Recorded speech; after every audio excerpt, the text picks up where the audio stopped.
जो उत्तराखंड है, देवभूमि कहते हैं, ठीक है, लेकिन इस देवभूमि को हमने खुद ही खराब करना शुरू कर दिया। जहाँ आपको जरूरत नहीं वहाँ भी डेवलपमेंट हो रहा है। आपने पहाड़ काटा, रास्ते बनाए और सबसे ज्यादा सड़कें ऐसी जगहों पर डाल दी जहाँ पेड़ों ने होना चाहिए था, पेयजल के स्रोत थे। ये हमारी गलती है। धीरे धीरे दिमाग में ये आया कि ये चीजें चेंज होनी चाहिए हमारी, लेकिन चेंज करेगा कौन?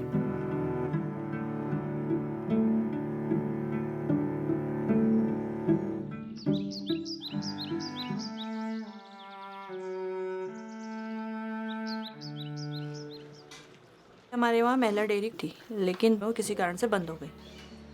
मैंने कहा महिलाओं को बुलाती हूँ, मीटिंग करवाती हूँ। तो उसमें 15-20 महिलाएं आई। मैंने उनसे कहा कि घर के यूज से ज्यादा दो, मतलब उसको ही दे दो आप डेयरी में, हमारी डेयरी चल जाएगी। उनको मोटिवेट करना था। पूरे महीने में जो कलेक्शन हुआ वो 20 लीटर के आसपास हुआ।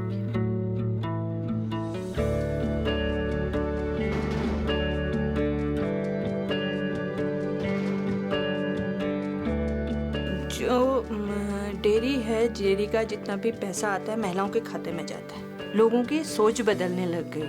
हम इतने जागरूक हो चुके हैं, कोई भी काम ला सकते हैं। कहीं भी ब्लॉक में जाके अपना प्रस्ताव लिखवा के ब्लॉक में खुद जाके अपना प्रस्ताव वहाँ पे दे सकते हैं। क्यों? किसकी वजह से? हंसा लोधियाल की वजह से। किसने सिखाया हमें? हंसा लोधियाल ने सिखाया। उम्मीद मतलब खत्म होने रहे धीरे धीरे। धरती खुशा खुरे, पेड़ों लगे, अब जड़ों में पानी नहीं था तो कि कने फूल धीरे धीरे उसी का ऑटोमेटिक खत्म हो जाना। पूछ लीजिए आज एक दिन में ऐसे जो महिलाओं को घर में निकलन पड़ो। निकलन बहुत जरूरी है। अगर हम निकलन न फिर हम समस्याओं दिन ब दिन बढ़ते रह ली। मान लीजिए कोई भी महिला होती है, परिवार को वो संभालती है। जो मैनेजमेंट महिला करती है और अगर वो फिर लीडरशिप में आती है तो उसी को आगे सोचती है कि मैं अगर घर में ये चीजें कर सकती हूँ तो ये घर से थोड़ा सा बड़ा परिवार है, इसी चीज को यहाँ क्यों नहीं कर सकती। एक महिला और आदमी के बीच में जाके काम करने लग जाए तो उसका तो सब लोग विरोधी करेंगे, जो भी लोग भी प्रॉपर्टी खरीदते हैं। तो मैंने सीधे ये कहा कि भाई मैं किसी को परमिशन नहीं दूंगी बोर्ड लगाने की। कुछ लोग ऐसे हैं बहुत पावरफुल हैं, तो वो सोचते हैं कि हम इसको आराम से दबा सकते हैं। मेरे को फ़ोन पे ये कहा गया कि कहाँ रहते हो, हम उठवा देंगे तुमको वहाँ से।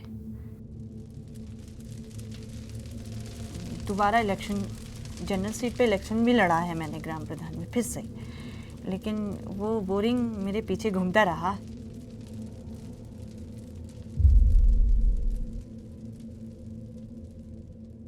मुझे लगा अगर मुझे कुछ करना है तो मुझे फिर से वापस किसी न किसी पद में आना पड़े। फिर मैं फिर पंचायत में आई।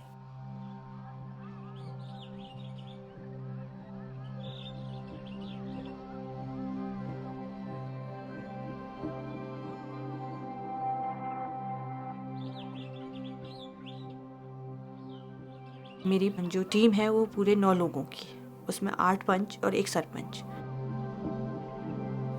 मैं जंगल जाती हूँ घूमने के लिए, जंगल में काटने वालों को रोकती हूँ। उतना प्यार महिलाओं को मायके नहीं होता है जितना प्यार जंगल में होता है, क्योंकि जंगल से सब कुछ मिलने वाला ठहरा। मेरी तो ऐसी सोच है, मैं तो किसी को पेड़, कच्चा पेड़ और बाँझे नहीं काटने दूंगी, कुछ होगा। मैं ऐसे ही जंगल में घूमने के लिए गई थी, जब लड़कियां जंगल से आ रही थी, उन्हें ऐसे कहा दीदी यहाँ से नीचे को बहुत सारे पेड़ कटे हैं। देखने गई पूरा 25 पेड़ काटे थे, तो उसका वीडियो बनाया। फिर उसके खिलाफ मैंने फिर कंप्लेन की और उसको जुर्माना भरना पड़ा। उसका ये है कि पिछले 1 साल से जंगल में कोई पेड़ नहीं काट रहे।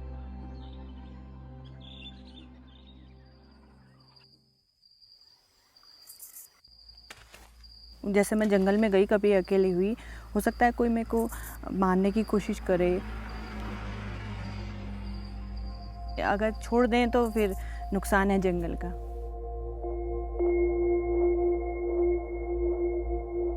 बहुत बार मैं सोचती हूँ, मतलब जैसे दिन भर काम किया और बहुत ज़्यादा दिमाग, बहुत सारी चीज़ें आ गई, इसने ऐसा वैसा करके, उसके बाद ऐसा होता है क्यों कर रही हूँ। लेकिन अगले दिन, मतलब अगले पल ये आता है जब उसको थोड़ा आदमी रिलैक्स हो जाता है, उसके बाद सोचता है नहीं वो किसी और के लिए नहीं, अपने लिए कर रहे हैं, तो फिर से शुरू हो जाओ। गुस्से में लग रहा, हल्का सा हंस दो। बहुत सारी औरतों में एक भरोसा है और वो इस भरोसे पे निकलती हैं बाहर कि पीछे से ये हमारा सपोर्ट है। भरोसा वो टूटना नहीं चाहिए। अगर किसी गाड़ी को चलनी है तो दोनों पहियों ने काम करना है। एक को छोड़ करके हम दूसरे को आगे नहीं बढ़ा सकते। आदमियों का भी सपोर्ट चाहिए हर जगह। वो सबको साथ लेके चलती हैं और सबके साथ सामंजस्य बैठा के काम करती हैं। किसी भी ग्राम प्रधान या किसी भी उसने इतना प्रभाव नहीं डाला गांव पे जितना कि दीदी ने डाला। मैं ये नहीं कह सकती कि पूरी तरह बदल गया या मैंने चेंज कर दिया, लेकिन एक कोशिश जो मैंने शुरू की थी, कुछ मैंने कराया, कुछ आगे वाले कराएंगे तो पूरा गांव एक दिन हमारा पूरा डेवलप हो जाएगा।